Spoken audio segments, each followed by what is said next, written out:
Developing higher order thinking in education. This is a major problem. More and more in classes, teachers are pushed to get through the curriculum, jam through it fast, almost from page 1 to the very end, get as much testing as possible. Let's try to get through this fast, fast, fast. And yet, all we can do at the end is say, well, we memorized some information. We're able to get through the curriculum and hopefully meet some standards and get through some tests. But how much real learning took place? How much learning actually occurred that will continue and stay long-term memory, so that the next teacher doesn't complain at the middle school to high school or high school to college? Because I myself have been a middle school teacher, I've been a high school teacher, and I've been a college teacher, and I'm still instructing to this day. And I cannot say how many times, I know probably a lot of you who are fellow teachers will say the same thing. What did they teach you the year before? I mean, we'd go from freshman to sophomore, sophomore to junior, junior, senior, and then college. Don't they teach you that at high school anymore? And sometimes when I am at the community college, I'll hear them say that, and I go, trust me, a lot of these high school teachers are working hard. Maybe not all of them, but many, many are working very, very hard. Sometimes the kids just, I say kids, but young adults, teenagers are just not motivated. And in college, they get more serious. Sometimes in middle school, same thing, more maturity in high school. But a lot of times, too, it's just the curriculum. It's just the curriculum. It wasn't designed for higher level order thinking. So our series, Between Two Worlds, is composed of an anthology.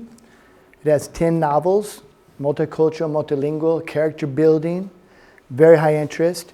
We have, for middle school students and students that are a little bit more ESL, we have a student workbook and an instructor manual. And these have many of the higher order thinkings, which are called the path of argumentation, transcendent path. And we also have a book that's more of a supplementary text. It has all of them. So now, in the third edition and the supplementary text, Transcendent Argumentation and Rhetoric, we have 17 higher order thinking levels that basically takes the students on a path. And that's why it's called the Transcendent Path, because it transcends culture, transcends nationality, transcends even age to some degree, to say these are what have been established throughout history, throughout the world, the orders, the levels that allow us to think at a very high level. And we're very excited to present this. Now, let's go into it a little bit. What does this even mean? I can say a lot of times as a teacher, I would even rattle off, oh, okay, we have to be critical thinkers. And then sometimes someone say, oh, well, Mr. Dine, what does that mean? It just means that you think and critically. Oh, okay. Oh, in other words, I didn't know. I would just say it, but I didn't really know. Most I could say is like, well, it means you think real deeply. What does that mean? You think deep? And just, again, what does that mean? And then worse, you get critical thinking at the college level, master's degree level, doctorate level, which is all critical theory, which gets into cultural Marxism. That's not considered high-level thinking either. That's very myopic and just based on group identity and basically an ideology and indoctrination against the West and power structures in cultural Marxism. So what is it? So first, we take a very universal approach, meaning when we objectively study different cultures throughout the world, different nations, throughout history, we start to see commonalities to say, okay, what's the most accurate relationship between concrete reality, what actually is true, what we actually see empirical reality, and how do human beings perceive this biologically through our corporal senses, to see, to hear, to touch, and also, of course, with scientific mechanization, sometimes we need help, right? A telescope, a microscope, different types of measurements that we cannot perceive just by ourselves. What's the summary of the cognitive processing that's been the most accurate to predict future behavior? What do we see? Oh, if we act like this, this is what happens. When we do this, this is what happens. And the word critical thinking is to critique, not to just criticize, that's bad, that's bad, that's bad, that's bad. That's what cultural Marxism does. It just basically says the West is bad. Well, what's bad about the West? Well, the power structures. What are the power structures? And then they'll just identify things back from the 30s, 40s, 50s. And again, it was somewhat with the motive just to tear it down. Not really a motive to bring people together or bring people up. It was quite nefarious, you can say. So critical thinking means, can we evaluate this? Can we assess it? And how can we do that universally? In other words, if it's bad in the United States, it's bad in Mexico, it's bad in China, it's bad in Russia. If it's good in the United States, good in Mexico, good in Russia, good in China, good in India. We see people as human beings first and foremost.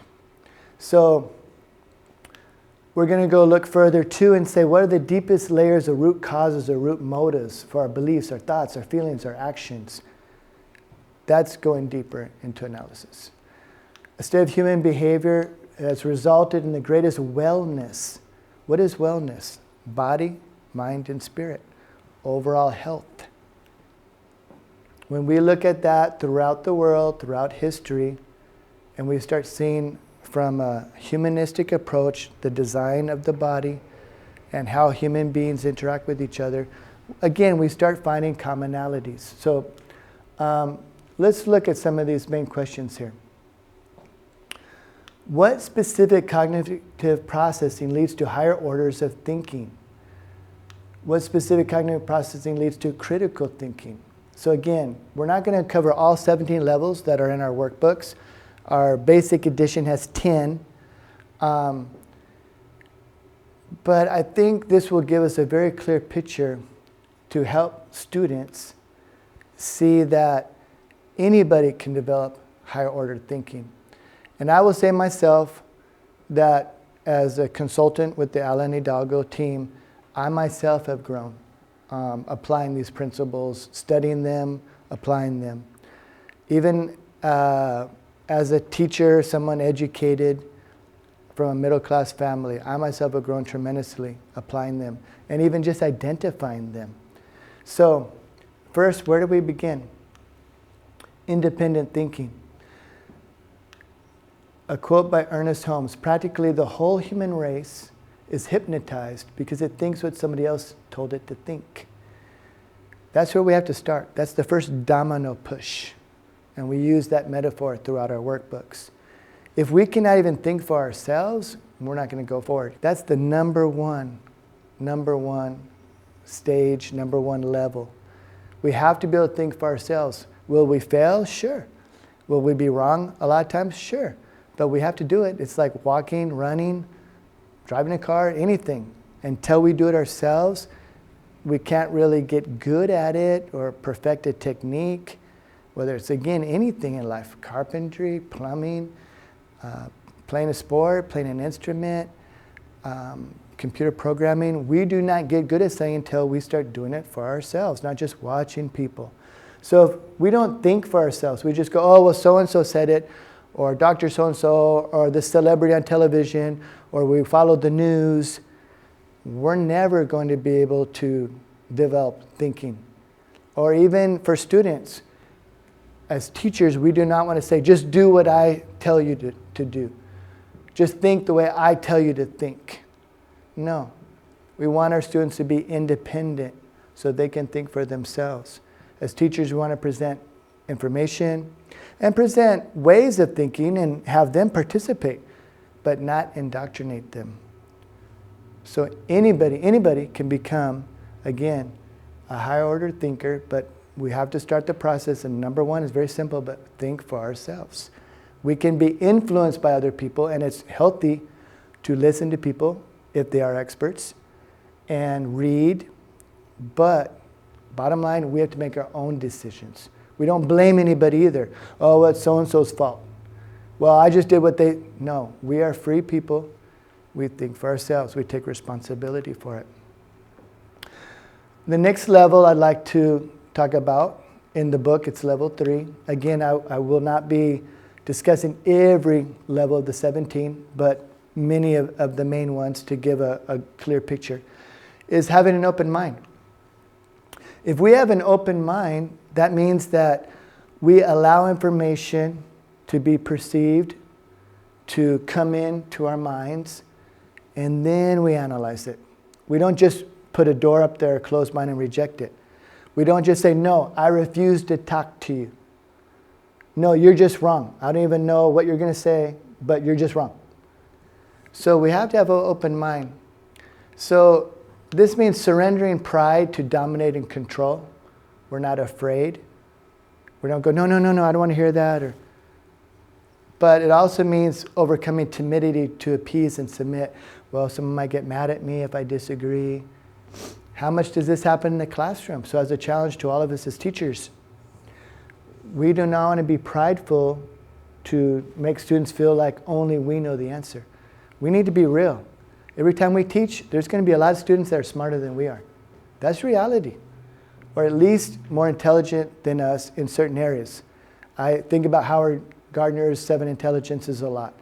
Maybe as a teacher, I might be more intelligent in logic or linguistics, but I know they're going to be more intelligent than me in spatial, maybe musical, and maybe even logic, my own strengths, or linguistics. They're still higher than me too.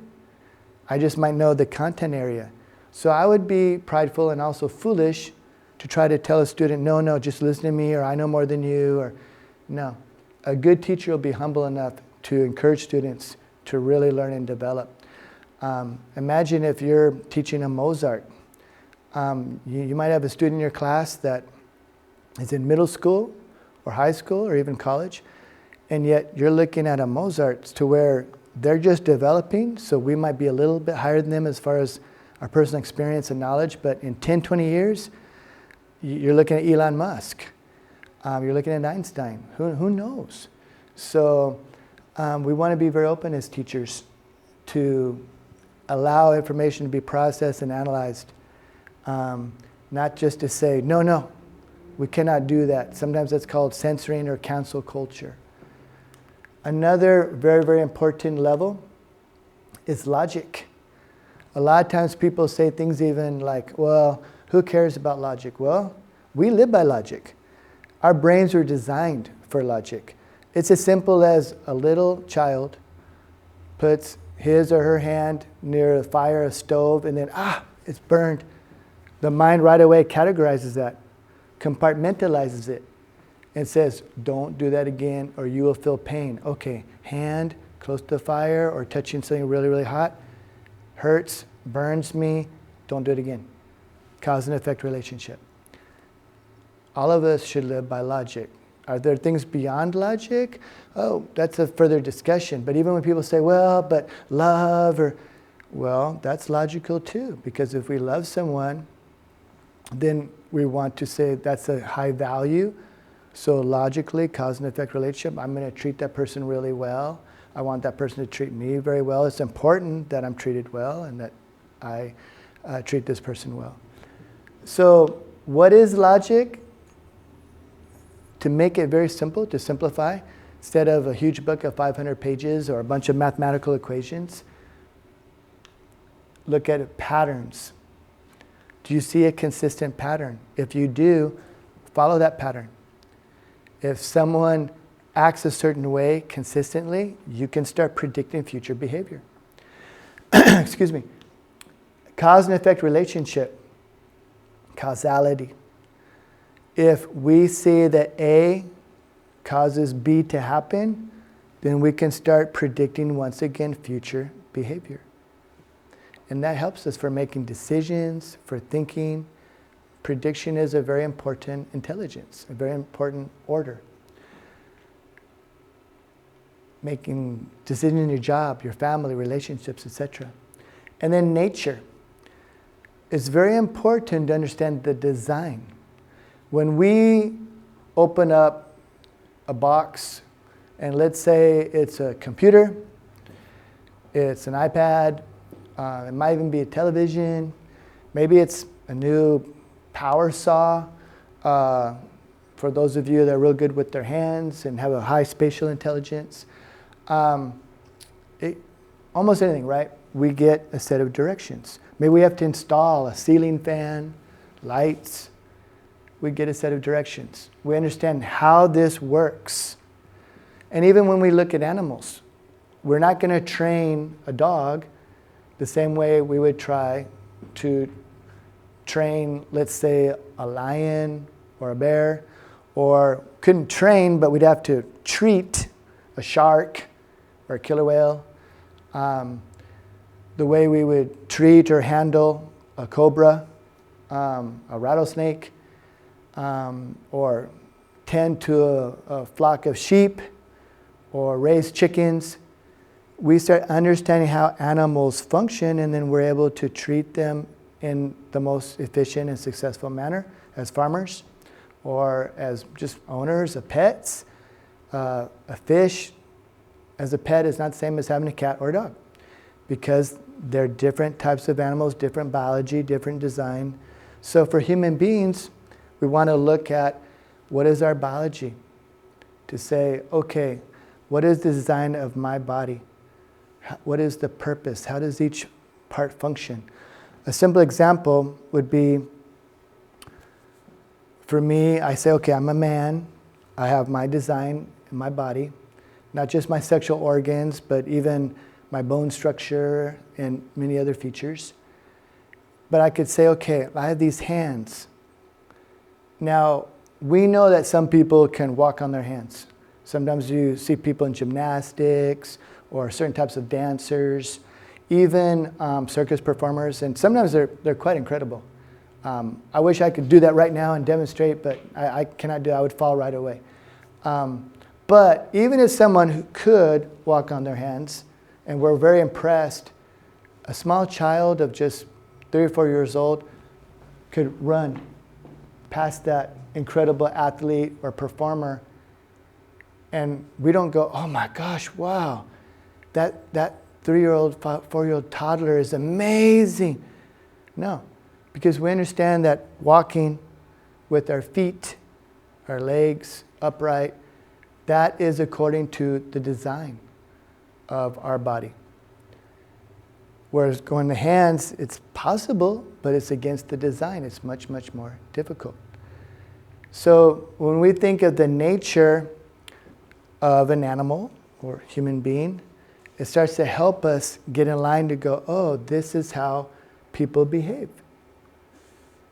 Again, we're speaking in concepts here. There's always going to be some variety, some diversity, but we can find commonalities with this. So now we're going to look at level 5, and we're going to look at reality itself. How do we ascertain what is reality? Because many times people disagree. Now, we will never have 100% agreement, but at least if we could look at, again, throughout history, throughout the world, what have been the concepts that are the most successful? We can say scientific fact is number 1. Well, what is that? Well, scientific fact means scientifically, doesn't mean that person is a scientist or has a PhD, but it means they use a scientific method. So this fact is some type of information that we can say is reliable because it's based on empirical evidence. It's not just a thought, it's not just a theory, it's not a social construct, but it's something tangible. We can observe it, we can test it, we can do it repeatedly. There's transparency, whether it's in a lab, whether it's observing an object, whether it's a human being, an animal, etc., an organism. And if we can do these things, then go, wow, this is solid. Maybe new technology will be invented. For example, going before and after the microscope or before and after the telescope, we can change our perception. But even then, it's based on physical reality and something that can be tested and observed and repeated. And throughout the world, throughout the universe, it doesn't change. That's very solid. That's solid ground. After this, a little bit further down the list, and again, I'm not discussing every single level or category in our workbooks, but it's to give our audience a strong, pretty clear picture. Collective personal experience. When people throughout history, throughout the world, have the same experience, and they're not related to each other, from different parts of the world, different even time periods, we can also go, wow, that's solid. I used the child touching a hot stove before. Well, let's say something else. Many people like to travel to Mount Everest. I've always wanted to do that, but I think I'm getting too old now. I'd probably be one of those people who unfortunately have died. And you see people, sadly, tragically, but people from China, Japan, the United States, Great Britain, Europe, the list goes on, and unfortunately, you see dead bodies. And we know, not just Mount Everest, but just experience that human beings can only live in the cold for so long and at certain temperatures. We don't say, well, so-and-so was fine with 30 degree below zero temperatures and was playing outside because he was in Mexico. But here in the United States, he would have died. Or, oh, she was fine on top of this mountain in China, even though it was 20 degrees below and barefoot in the snow, and she did that for days and days and had fun. But then she went to Russia and she died. No, it's a collective personal experience. It's a universal. So it's solid. It's solid. Sometimes we need scientific mechanization, as we've said before, to perceive. And so we have to rely on machines, so it's not quite as reliable, but still very, very strong. Very, very strong, unless there's some kind of error, etc. Okay. Going a little further, we have what's called reconstructed reality. So it's not quite as strong, but at least it gives us tools to perceive reality. Forensic science, if we can look at things like fingerprints, hair, blood stains, DNA, we can reconstruct, and we do this a lot of times in courts. If someone's on, no, I never said that, or even saying simple like, Your Honor, I swear I was not speeding. This police officer's totally wrong. And they go, sir, here's the videotape. There you are passing the red light. And like, oh, okay. Okay. So if we can show reconstruction of reality, also very strong. A precedent, which just means an event. Sometimes we call that an example in an essay composition. If things have happened very, very similarly, that helps as well. Think about this just, again, using logic. As parents, many times we'll say, look, son, look, my daughter, I was once your age. I met this boy or this girl, or I talked to this teacher, or I went to this other country or the city, or I tried this sport, or I tried this new instrument, and maybe it was a story of failure and overcoming it, or making a change because it really wasn't our cup of tea, or maybe it was a great success. Whatever it is, we tell those stories to say, I can relate to you. I've been there. It's been very, very, very similar. Is it 100% the same? Well, no, everyone's unique and every situation is unique. But those realities are so similar, it gives us wisdom to learn from other people. Like I always say, what's better than learning from our mistakes? Learning from the mistakes of others, right? Okay. Also, historical studies. Using many fields from archaeology, linguistics, anthropology, paleontology, et cetera, we can say, well, historically, especially if it's ancient history, we can pretty much say this is what happened. Going on to level 5 with category 3 and category 4, we see unsubstantiated reality, personal observation. Now, does that mean that we look at something and, oh no, that's not reality? No, of course. That is a form. But in a court of law or in an essay composition, it's not going to be as strong. Because sometimes we observe phenomena, events, objects, people, etc., but we don't understand what's actually happening. And we also know if someone talks about seeing a crime, well, I saw this, well, I saw that, or our angle's limited. So as far as really, really strong, reliable evidence, it's not considered one of the highest levels. And then finally, we get to even ambiguous reality. Now, many times students, primers in writing, But even as human beings, we'll cite non-experts. We have to make sure we understand. Just because someone is an expert in one field does not mean that they're an expert in all fields. And we see this a lot of times, even say like with celebrities. Because someone is really good at dribbling a ball or hitting a ball or throwing a ball, doesn't mean that they're incredible with science or politics, parenting, counseling, etc. And then finally, feelings. Feelings are extremely complex. Our feelings are important. It's part of the human condition, the human experience. But our feelings can be based on a root cause even from childhood, misinterpretation. It should not be a strong sense of reality. Well, I just feel this, so I'm going to do this. No, we need to be more rational. That's why we have our frontal lobe. And as human beings, Homo sapiens, the highest, most advanced creatures on this planet, we can't go by mere feelings.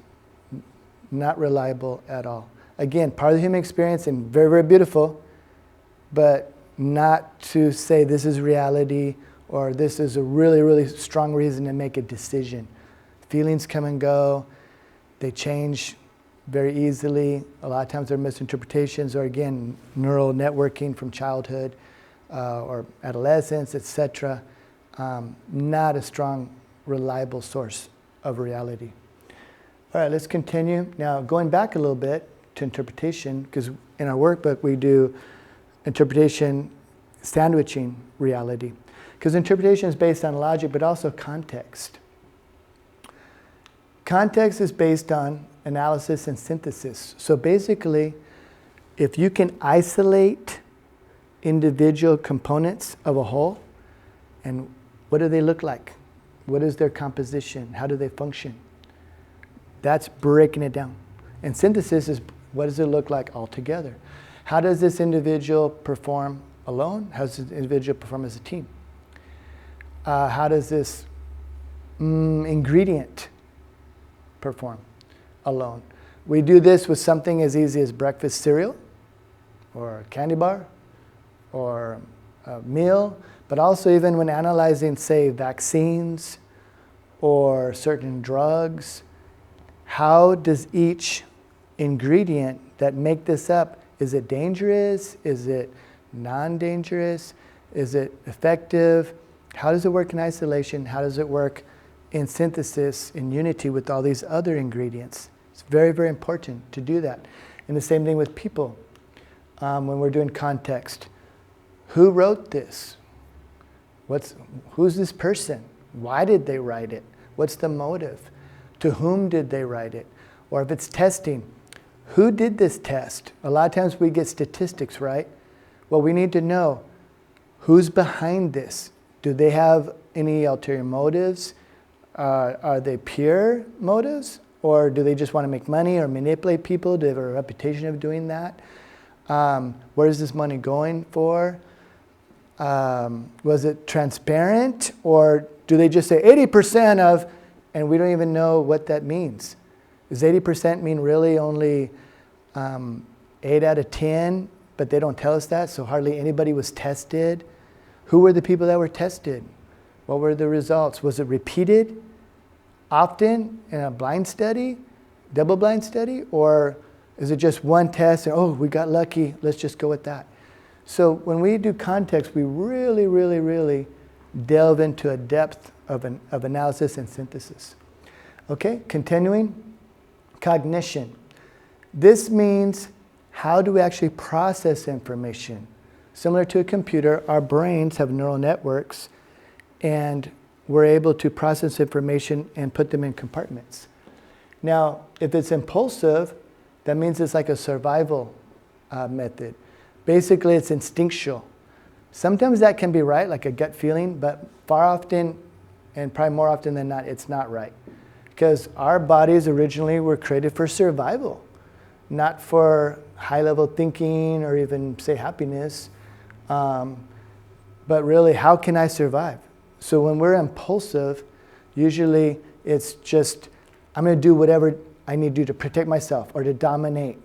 It's almost like that pleasure or protection principle. A little bit further down is subjective thought processing, where we're going to analyze a little bit more, synthesize a little bit more, process longer, but it's still subjective. In other words, I'm the focus. How does this make me feel? Is it going to benefit me? And not think, well, this person thinks a little differently or feels a little differently or has a different experience. And finally, we get to objective, and that's what we want. We want to be objective, where we just try to be a disinterested third party. And that's why often psychologists or counselors, of course, they're trained, some better than others, but often that's why we look for a counselor or even, say, a judge, because we say this person's impartial. They're not emotionally involved. They haven't been hurt by the party involved. They haven't hurt the party involved. There's no other motives except for to make a righteous, hopefully, judgment, something just by the facts, using logic, using moral principles. A little further, continuing on cognition, we have concrete and we also have abstract. So a concrete thought processing, usually the word concrete, something very tangible with our senses, but also it means beyond that, we don't really go beyond the surface. So we tend to say this is right or wrong, yes or no. It's very either monolithic or binary. Maybe I should say singular or binary. 0 or 100%. Just something's black or white. Either a solution totally eradicates the problem or we just won't even do it. And that's the type of thinking that's so rigid that it can be good at some places, but usually we need more to achieve a higher level. Why do people become concrete thinkers? Often it could be a lack of thinking in education and they're always in charge. They're not used to being challenged. So you see that like in a tyrant or someone who's very, very dominant, domineering even in, say, in their family. It's, my word is law. But also it happens a lot of times when people have indoctrination, which is very tragic and sad and even scary because the human mind is able to be indoctrinated to the point where it's even brainwashed, to where people don't think, they're like robots, or you could say mental slaves. And after that happens, pretty soon the neural network just stays in the same place. It's not even able to perceive or allow more information. Like the gates in the brain have shut. And that's a little scary. Also, isolation. If people live the same experience all the time, repeatedly over and over and over again, pretty soon it's like their only sense of reality and they think the entire world's like that. So sometimes people who just live by personal experiences, all cops are bad, all cops are great. Well, instead of saying, okay, there's good cops, bad cops, personally, I think most by far are good. It's a very difficult job, but there are some bad ones because there's bad human beings, just like there's good human beings. There's good teachers, bad teachers. Same thing, I think most teachers are good, but there are some bad ones, whether they're lazy or just not very skilled. And that goes with any profession. Abstract thinking is a little higher. It can also become more complicated, so you have to be a little more careful. But basically, in abstract thinking, we're able to compartmentalize, put in many different compartments, and store information in our brain. So think of it like a number line. That's what we have in our workbook. You don't just have 0, then 100, but 0, 10, 20, 30, 40, or 0, 1, 2, 3, 4, 5, 6, 7, 8, 9, 10, 11, 12, 13, 14, 15, 16, 17, 18, 20. So you can be very precise. So then we might say, well, is this a good person? Well, we might say, yeah, in generally speaking, it's a good person, but this person has some maybe flaws or weaknesses. Maybe they're not a good leader, or maybe they has a bad temper, or maybe they're too timid, or maybe too outspoken, or what have you. Maybe they treat some people better than others, or maybe they're real good at a certain type of job, carpentry or plumbing, but they're terrible with electrical work if they're a contractor. Or as a teacher, they're real good at speaking, but they're not good at maybe creating new types of work. It just goes on and on with any type of job or human being. So we don't get so rigid, but a little bit more fluid to be able to learn much better, to accept new information. So abstract thinking, this world of ideas, of concepts, and some contributing factors. Well, one is you have to have a powerful personal foundation. We, try not to use the word you because we're all in this together as human beings. If we have characteristics such as humility, curiosity, honesty, objectivity, fairness, morality, and courage, we're going to be able to learn much, much more. If we're afraid, or we're real prideful, cocky, we're not moral, it's going to be harder to learn. Our minds will just shut off, and there are lots of limitations. Higher education, depth of information. The more people we're around, that diversity of experience, the more we're going to be able to learn, and our mind is opened up. Because just the way the brain works, we have to perceive different experiences. So for example, with education, if a teacher is an expert, let's say in biology, but only teaches biology, never talks to any other teachers, that teacher is still going to be very, very limited.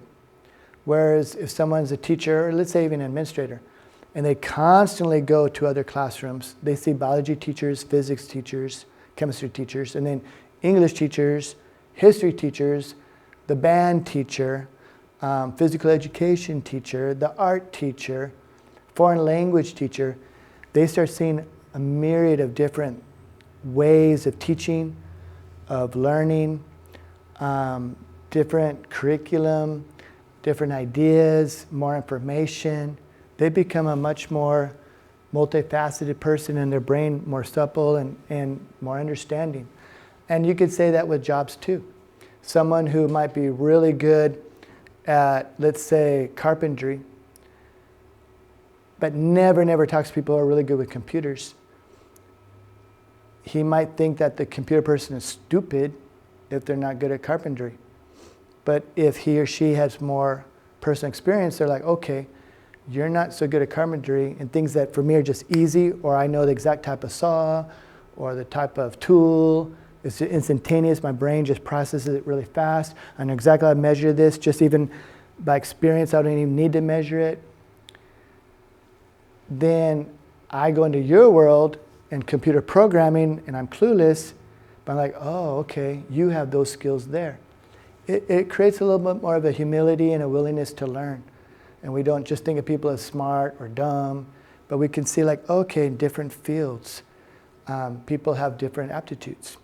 And it's a beautiful thing. Okay, jumping to our next level, we're going to talk about moral reasoning. A beautiful quote by Mahatma Gandhi. When I despair, I remember that all through history, the ways of truth and love have always won. There have been tyrants and murderers, and for a time they can seem invincible. But in the end, they always fall. Think of it, always. So, what is morality? Let's break it down into 3 areas. First, our values. What is our social attachment? So usually we think of survival. If someone survives, that's going to be our strongest attachment, especially if we're close to that person. But even if a stranger, would we risk our life for a stranger as much as our own child? No. But survival is still amongst the highest, and we must always remember that when we're thinking. Then we have wellness, body, mind, and spirit, overall health. And then we start going into education, production of science, and then pleasure. Unfortunately, usually, many people have this at the very top.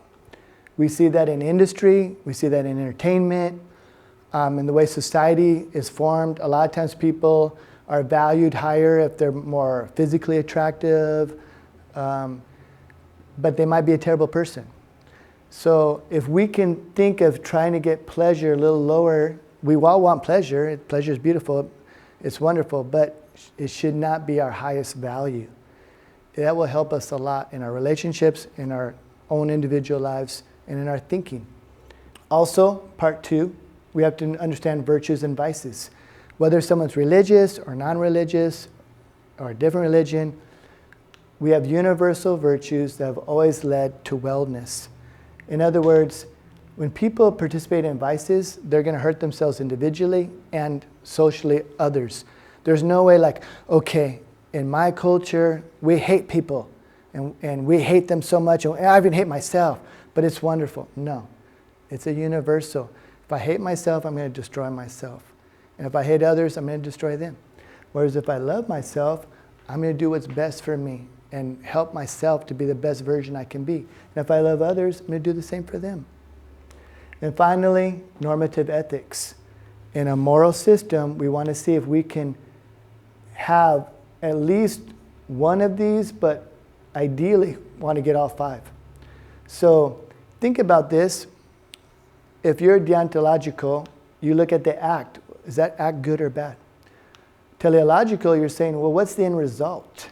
Maybe the act itself isn't so consequential, but what's the final result? Virtue, will I become a better person if I act this way? Utilitarian, what is the greatest good for the greatest amount of people and the least amount of harm for the least amount of people? And then Kantian, can I make a universal out of this? A lot of times as teachers we do this, right? Or sometimes business managers. What if everyone arrived late?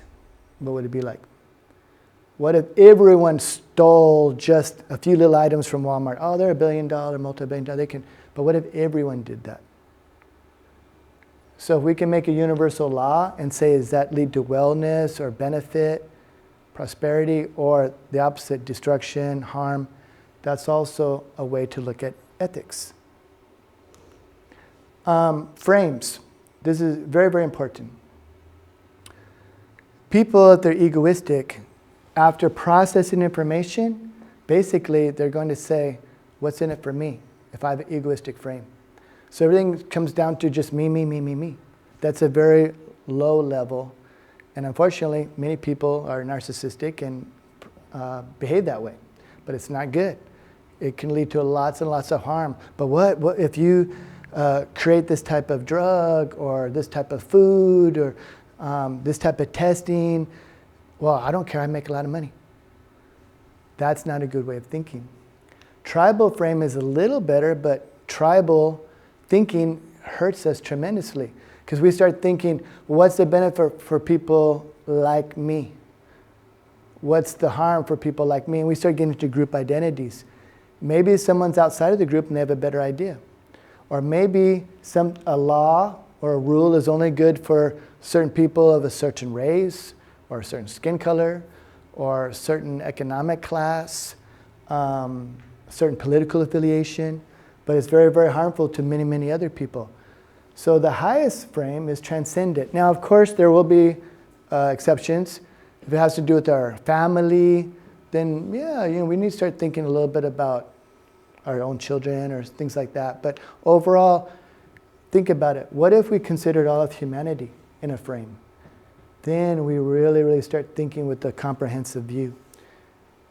So as we're finishing up this lecture on higher order thinking, some people might think to themselves, well, what's the benefit of all this? Or it seems difficult. Or no, it's quite the opposite.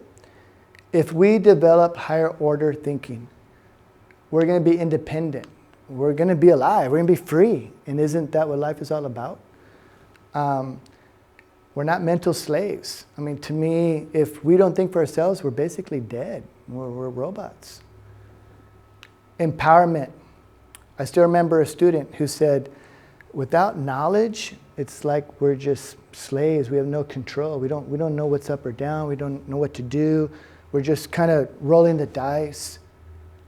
But with higher order thinking, there's a certain power to say, I will not be manipulated by the news agencies or government or even a boss or in a relationship, a boyfriend, girlfriend, a friend, a coworker, because we have the ability to process information, to think at a high level.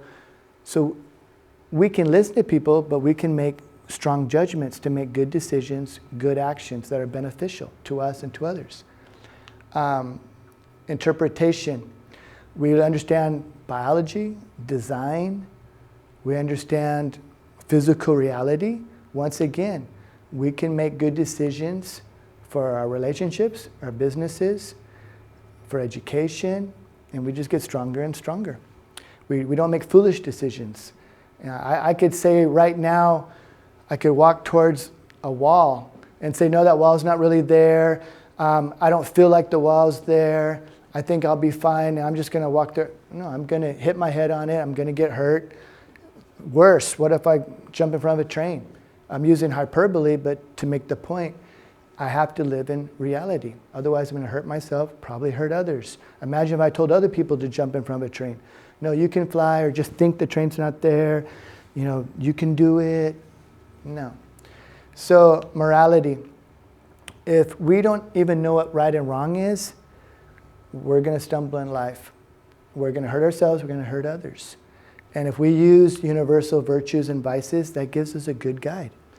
And finally, let's say we don't develop higher order thinking. And sadly, we see this a lot in society, where many people don't develop higher order thinking.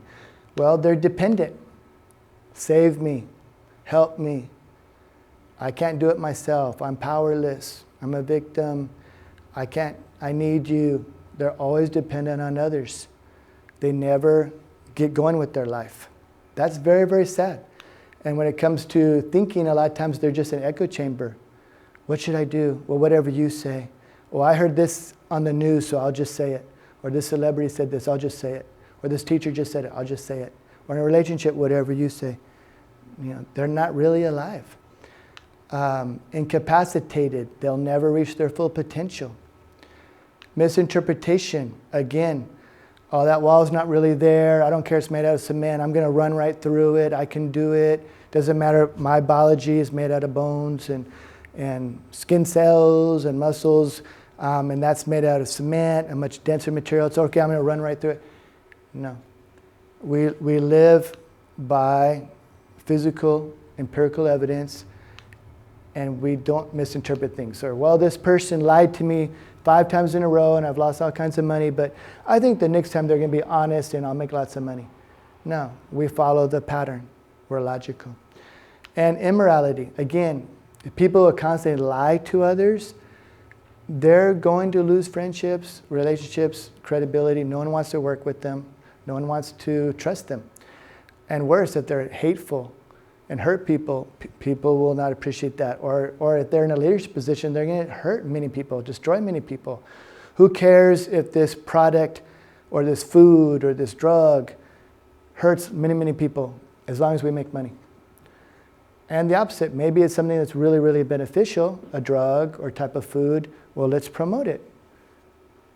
So, in conclusion, true education is not indoctrination, what to think, but rather encouraging higher order thinking and creating the environment to allow students to assess, evaluate, question, Socratic method.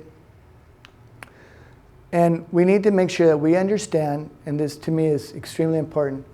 I think of, for those of you who are religious or not religious or just philosophical, a famous quote was when they asked Siddhartha Gautama, known as the Buddha, they said, like, well, who are you? Or, you know, should we just follow you without questioning? Or you're this great person? Or, you know, you have all this enlightenment or wisdom. And he said, I'm just a man pointing to the moon. And I think that encapsulates a lot of higher order thinking. Anybody can be a higher order thinker. Anybody can be a really intelligent person. It's just a matter of applying the principles. It's not me, it's not you, it's not this person on TV, there's no cult personality. We don't need that. We don't need the perfect guy, the perfect girl that just knows it all, has all the answers. No. All of us as human beings, we need to think for ourselves, save ourselves. Of course, other people will help us, true friends, relationships. But for the most part, we take personal responsibility. We think for ourselves, we learn for ourselves, we perform by ourselves. And that's what life is really all about.